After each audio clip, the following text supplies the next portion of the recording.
Bien, bonjour à tous et bienvenue dans cette correction de la fiche d'exercice du premier chapitre de l'enseignement scientifique en première en ce qui concerne la science physique.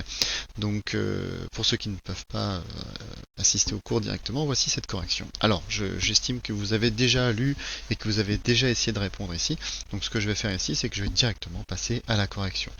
Alors première chose, on vous demande de donner la composition d'un noyau de plomb 206. Alors comment est-ce qu'il faut faire ici?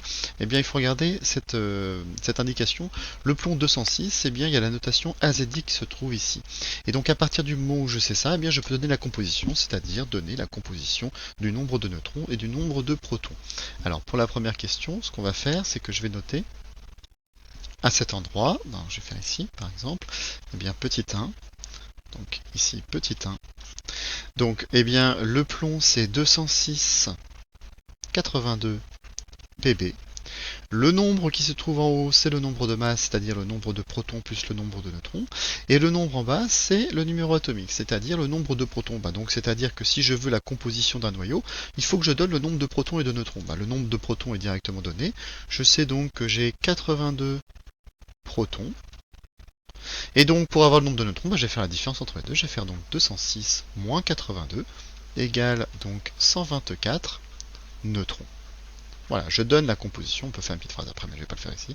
On peut faire une petite phrase pour dire que la composition c'est 82 protons et 124 neutrons. Deuxième question, c'est donner la définition de la demi-vie d'un élément radioactif. Donc ça c'est quelque chose qu'il faut connaître par cœur. Vous aurez forcément cette question-là lors de l'évaluation. Et donc ça c'est quelque chose que vous pouvez trouver soit dans votre cours, soit dans une activité qu'on a déjà faite. Donc c'est quoi cette définition? La demi-vie T1,5 d'un noyau radioactif, c'est la durée nécessaire pour que la moitié des noyaux initialement présents dans un échantillon macroscopique se soit désintégré.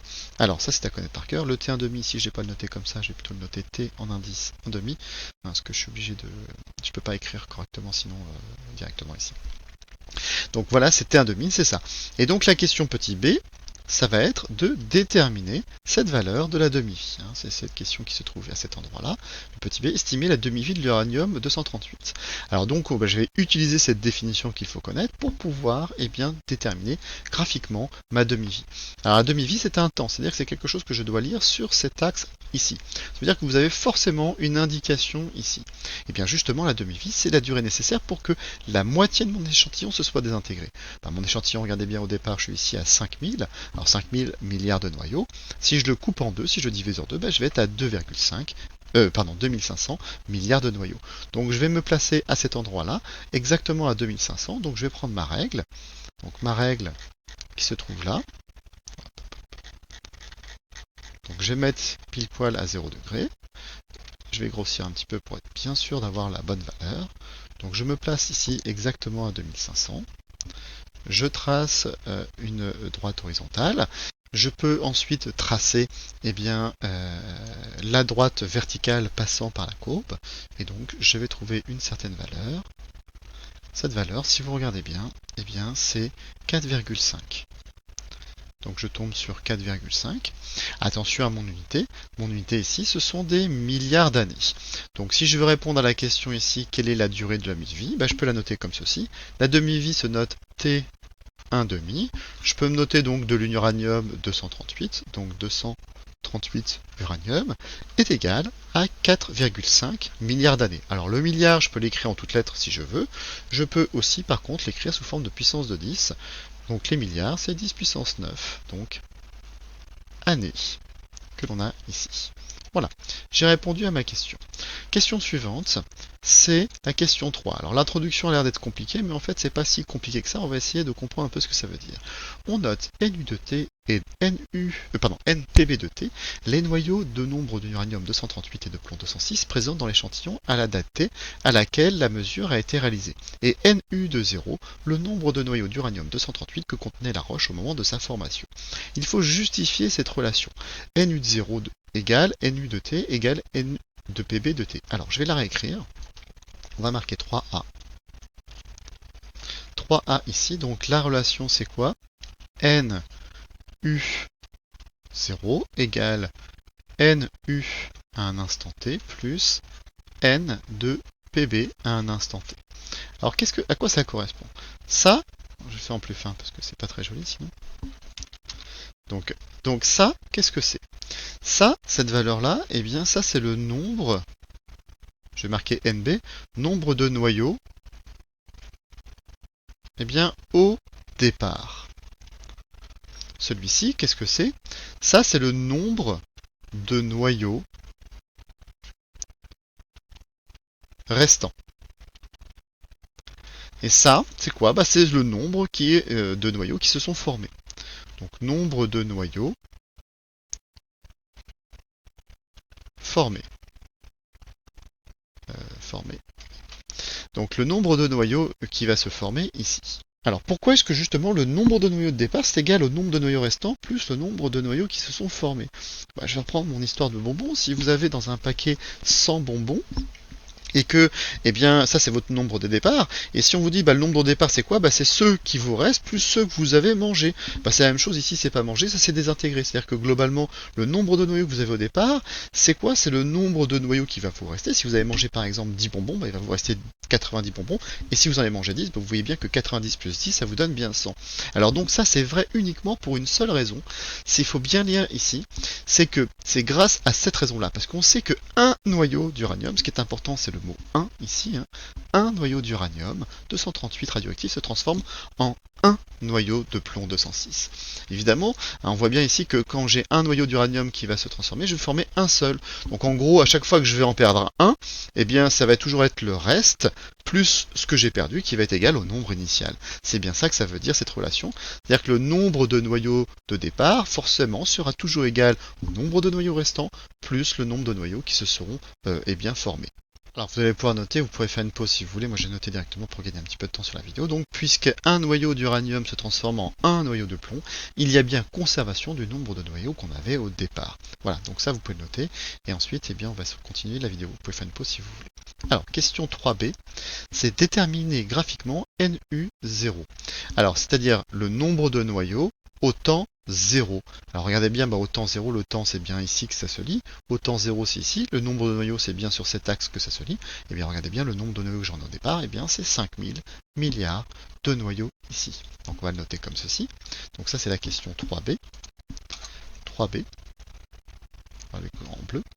Donc la question 3b, eh bien la question 3b c'est donc le nombre de noyaux d'uranium que l'on avait à l'instant 0 est égal à 5000 milliards, je vous ai dit que c'était 10 puissance 9 noyaux. Ensuite, question suivante, nous avons donc la question 3c. Le nombre de noyaux de plomb 206 mesurés dans la roche à la date t est égal à 2,5 fois 10 puissance 12 noyaux. Calculez le nombre NU de T de noyaux d'uranium présents à date T. Regardez bien, c'est la même question, ce qui veut dire qu'il va falloir utiliser ça. En fait, on vient de déterminer cette partie-là, on vous donne cette valeur-là, et bien il faut calculer celle-ci. Donc c'est-à-dire que si je reprends ma relation qui se trouve ici, eh bien je vais donc passer le N de PB de T de l'autre côté, ça va vous faire moins, ce qui va vous donner que N U à un instant T, c'est égal au nombre de noyaux, bien écrit, le nombre de noyaux d'uranium que j'avais à l'instant 0, moins le nombre de noyaux de plomb qui ont été formés, ce qui vous donne, quand je remplace par mes valeurs, 5000 fois 10 puissance 9 moins le nombre de PB, c'est-à-dire 2,5 fois 10 puissance 12, ça c'est la valeur qui est donnée dans l'énoncé, c'est cette valeur qui se trouve ici, 2,5 fois 10 puissance 12. Alors je peux faire mon calcul, alors soit vous pouvez prendre la calculatrice, mais quand même là ça c'est quand même un petit peu dommage de prendre la calculatrice. Ici j'ai donc 3 zéros, c'est-à-dire que je vais multiplier par 10 puissance 3, donc ça vous fait 5 fois 10 puissance 12, moins 2,5 fois 10 puissance 12, et donc ici ça vous donne 2,5 fois 10 puissance 12 noyaux. Voilà, donc j'ai pu répondre à ma question 3 petits c, ici c'est la petite c. Question suivante, c'est quoi? C'est en déduire une estimation de l'âge de la Terre, expliquer la démarche employée. Alors on considère que justement, au départ, à l'âge de la formation de la Terre, eh bien justement, j'ai ces 5000 milliards de noyaux. Maintenant, je sais que à la fin, il ne me reste plus que 2500 milliards de noyaux. C'est-à-dire que le temps qui s'est écoulé, eh bien, est égal à la demi-vie. C'est-à-dire que depuis la formation de la Terre, eh bien, il s'est écoulé 4,5 milliards d'années. C'est comme ça que je peux connaître l'âge de la Terre. Donc on va pouvoir noter pour la dernière question, c'est la question petit 4. Et bien pour la question petit 4, donc la durée estimée de l'âge de la Terre, donc la durée, je vais essayer d'écrire un peu mieux, la durée de l'âge de la Terre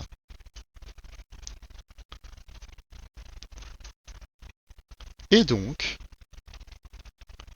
de l'ordre de grandeur de, je vais descendre un peu, donc de la demi-vie de l'uranium 238. C'est-à-dire, donc on va marquer idest, hein, c'est le latin, donc c'est-à-dire donc 4,5 fois 10 puissance 9, donc c'est-à-dire année, donc 4,5 milliards d'années. Donc c'est pour ça, non je ne peux pas marquer milliard du coup si je mets qu'une fois, donc année. Voilà, c'est comme ça qu'on peut estimer l'âge de la Terre. Eh bien, si je connais le nombre de noyaux d'uranium restants, eh bien, je peux connaître depuis combien de temps eh bien, se sont désintégrés. C'est une des méthodes qui nous permet donc de connaître eh bien, l'âge de la Terre. Voilà, ça c'est fini pour ce premier exercice. Le deuxième exercice, je vais vous le corriger aussi en même temps. Alors, l'exercice 2, ça c'est un exercice que j'avais donné en 2020-2021 dans un contrôle, donc vous voyez à peu près ce qu'on peut demander.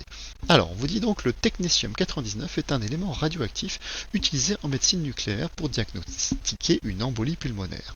Sa demi-vie T1,5 est de 6 heures. Une dose contenant N0 égale 2,4 fois 10 puissance 13 noyaux de technétium 99 est injectée à un patient devant subir un examen des poumons.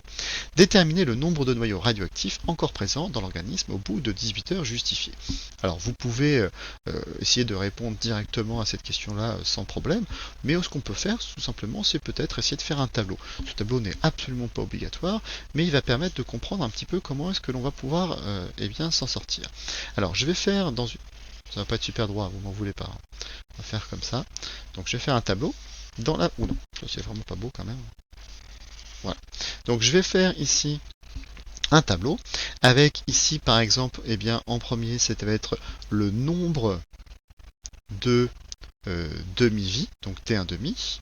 Donc je vais prendre égal à 0 départ, le nombre après 1, une demi-vie, après 2 demi-vies, 3 demi-vies, allez, puis on va aller jusqu'à 4 pour cet exemple-là. Donc dans la deuxième ligne, ce que je vais pouvoir faire, c'est que je vais mettre le temps écoulé. Donc le temps écoulé. Et dans la dernière, je vais marquer le nombre de noyaux. Nombre de noyaux restants. Alors, eh bien, au temps t égale 0, au bout de 0 demi-vie, il ne s'est pas écoulé de temps. Donc forcément, j'en ai forcément le même nombre de départ. Donc le temps écoulé, évidemment, est égal à 0.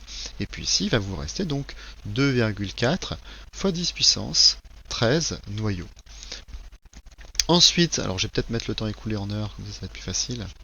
Et puis ici, ça va être des noyaux. Ça va être mon unité, bon c'est pas très bien fait, vous allez comprendre quand même. Ensuite, au bout d'une demi-vie, eh bien quel temps s'est écoulé 6 heures.